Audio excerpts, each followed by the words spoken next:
This is Venezuela in the year 2000. It has functioning markets. People work here. People can buy food. All in all, not a bad place to live. This is Venezuela today. There's no food, the money is worthless, people are dying in the streets, and the government won't even let citizens leave. What happened? How did an entire country go from one of the most prosperous in Latin America to a desperate wreck in less than 2 decades? To understand this, we're going to look at how deadly ideas, combined with a lust for power, drew Venezuela down into a swirling cesspool of violence, chaos, and death.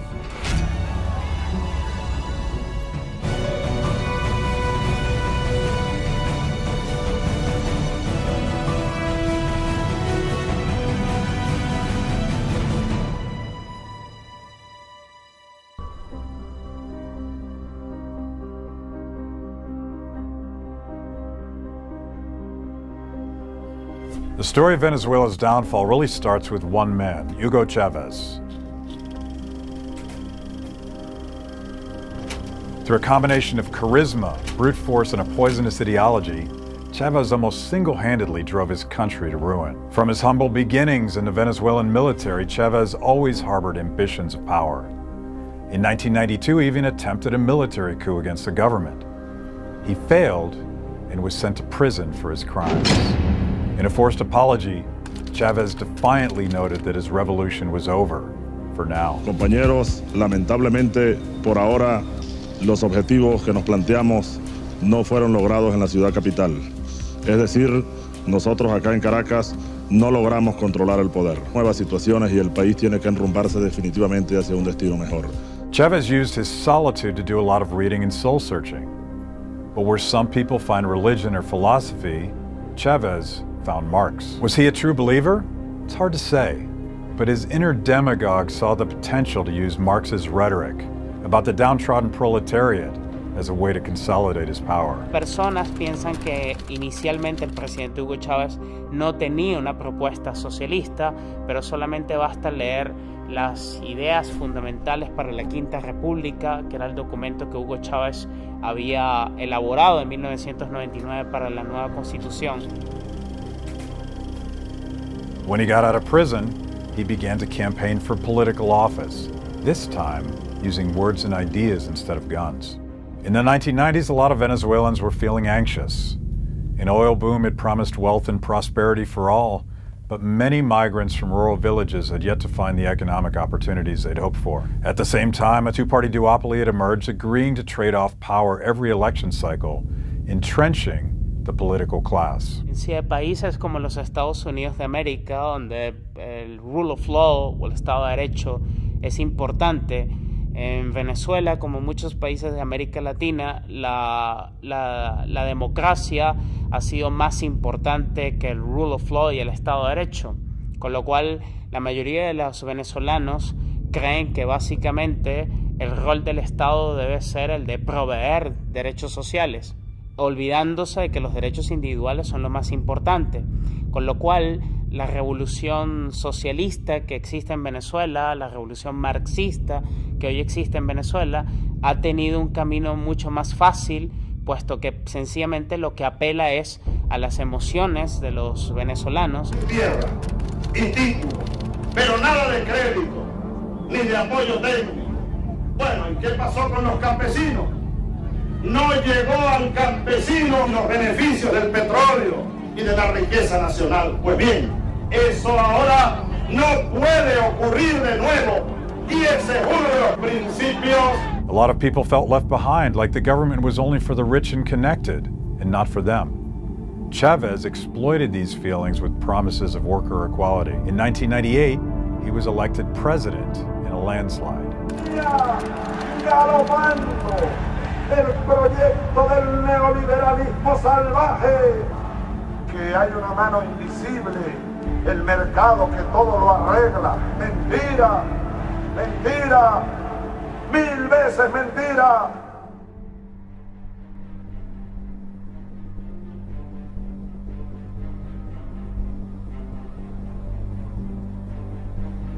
It didn't take long for Chavez to grow frustrated with the limits on his power. Venezuela still had a constitution, and its checks and balances limited the power of aspiring dictators. Undaunted, Chavez traded on his popularity and charisma to rewrite the rules. In 1999, he called a nationwide referendum that allowed him to alter the Constitution, expanding his power in the process. Now he had unchecked authority to impose his socialist vision. Porque estoy cansado de que este hombre esté gobernando y esté destruyendo el país con hambre y miseria.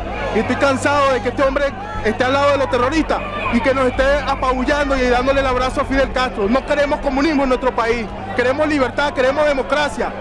¡Abajo, Chávez! Y Hugo Chávez sostuvo la idea de que para inaugurar una nueva etapa política en Venezuela era necesario cambiar la Constitución, y a través de una interpretación completamente errónea y contraria a la Constitución de 1961 se permitió una Asamblea Nacional Constituyente que abolió todos los poderes públicos y redactó una nueva Constitución al margen de la Constitución del 61.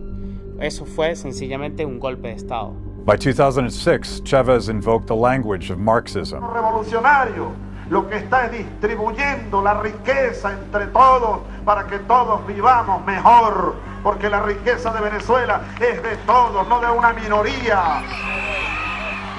Openly admitting wanting the unchecked powers of a dictatorship. But it would be a dictatorship of the people. The government began to seize control of one industry after another. Marxist socialism taught Chavez that central planning would work better. Conveniently, total control of the economic means of production only reinforced his unlimited, unstoppable power. Now he would decide winners and losers, and he was very good at rewarding his political cronies. Chavez used the revenue from Venezuela's oil fields to buy popular support through generous welfare programs. And for a while, it seemed to work. The oil money paid for health care, provided you were well connected enough to find a doctor.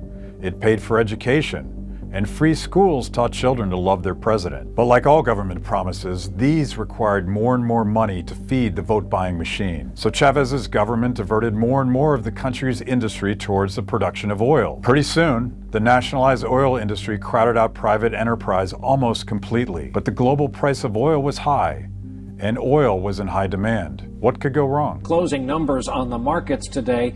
At one point, the market fell as if down a well, over 700 points. Apple shares are just getting hammered this morning. We're down by between 3 and 4.5% generally across these markets.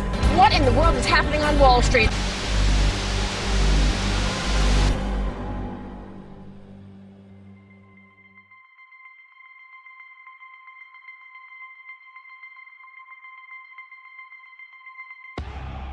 Starting in 2007, the world entered a global economic crisis, and the price of oil plummeted. Suddenly, all of Venezuela's wealth disappeared, and all of the goods citizens had been importing from neighbor countries, goods like food and clothing, were no longer affordable. When Nicolas Maduro, a loyal Chavista, took over after Chavez's death, he inherited an economic basket case. But instead of implementing reforms to restore functioning markets, Maduro doubled down on socialism. Modelo económico, social y político que trascienda el capitalismo, que supera el capitalismo con todos sus males. ¿Cuál es la verdadera línea y la ruta de transición económica al socialismo? ¿Cuáles son los modelos productivos socialistas en el campo industrial, en el campo tecnológico, en el campo agroindustrial, en el campo financiero? En todos los campos de la dimensión económica. What did the government do when it suddenly ran out of the cash it needed to buy political stability? Maduro's cronies simply printed more money, lots of it. Expanding money and credit is a favorite trick of bankrupt governments, but it's the economic equivalent of giving a junkie another hit. It feels good, but it only makes things worse. Inflation is the ultimate tax on the poor, as money in their pockets becomes increasingly worthless. 20,000 Bolivar notes are worth less than $6, and inflation rates are in the triple digits with no end in sight. When things started to spin out of control, why didn't the government reverse course? One reason is the toxic ideology of socialism. One of Maduro's top advisors is Alfredo Serrano, a Marxist intellectual from Spain. Maduro calls him the Jesus Christ of economics. Think about that for a minute. With the presumption of omnipotence, Why wouldn't they just ignore the warning signs of the calamity to come? Serrano is the one who convinced Maduro that Venezuelans were starving because of too little government control, not too much. He's also the guy who came up with the heartless idea of keeping citizens imprisoned in the country, preventing them from crossing the border into Colombia to buy groceries for their families. All of this has made the current situation in Venezuela feel like an episode of The Walking Dead, but this is not fiction.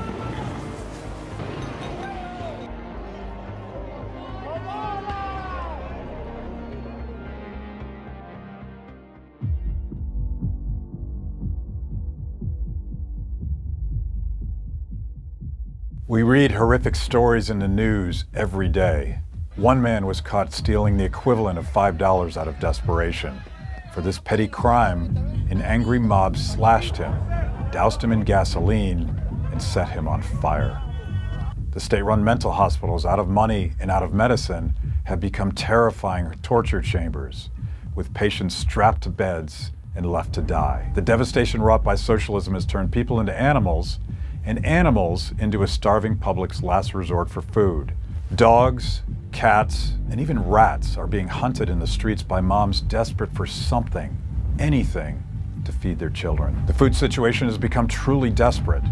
In 2016, 90% of Venezuelans said they didn't earn enough money to adequately feed themselves, and over the course of that year, a majority of citizens lost significant amounts of weight. Meanwhile, Venezuela has become a full-blown police state. In 2016, 28,000 Venezuelans died due to violence, with 5,000 of those attributed to resisting authority. That puts the chance of dying a violent death at almost 1 in 1,000, an unbelievable number for any country that's not an active war zone. Law enforcement has become largely unofficial, with most of Maduro's dirty work handled by colectivos, essentially vigilante thugs who claim a devotion to revolutionary socialism. This allows the official police to distance themselves from violence, while protesters and dissidents are still treated cruelly. Those who are critical of the socialist government's policies are made to disappear. You would think that the legacy of Hugo Chavez, the death and poverty that is occurring under the socialist government he helped build, would be obvious. A brutal dictator who starved and oppressed his own people for the sake of power. But not everybody sees it this way. Former President Jimmy Carter mourned Chavez's death, crediting him with improving the lives of millions. Filmmaker Michael Moore praised Chavez for using oil money to provide free health care and education, ignoring the food shortages and the civil liberty violations. They weren't alone. Other celebrities were taken in by Venezuelan propaganda. What the hell does it matter with these people? Why can't they see that socialism in practice is a humanitarian disaster, a deadly ism where the lives of people are callously sacrificed on the altar of authoritarianism, sacrificed to a cause that degrades the well-being of each of us as individuals. Muchas personas han creído por mucho tiempo en Venezuela que todo se resume a un tema democrático, de elección, de la opinión del pueblo, del voto mayoritario, olvidándose de que lo más importante es un sistema de rule of law o de Estado de Derecho. Formalmente ya no solo es una república socialista al margen de la Constitución del 99, sino que también formalmente es un país en cuyos valores e ideales de Estado de Derecho y de democracia ya no existen, ya no aplican. Y esto es interesante además por quizás otro factor. Muchas personas piensan que la salida de la situación política, económica y social en Venezuela pasa por una nueva elección. Sin embargo, solamente se pueden dar elecciones en países con sistemas de libertad, donde la gente pueda votar con libertad de pensamiento, libertad de expresión, libertad de asociación. Y tales cuestiones, es decir, derechos individuales, no existen en Venezuela. Let's hope that the people of Venezuela successfully rise up and reject every vestige of Chavismo from their country. The lesson for the rest of us is simple. When governments centralize power and attempt to redesign economic life from the top down, things never turn out as promised.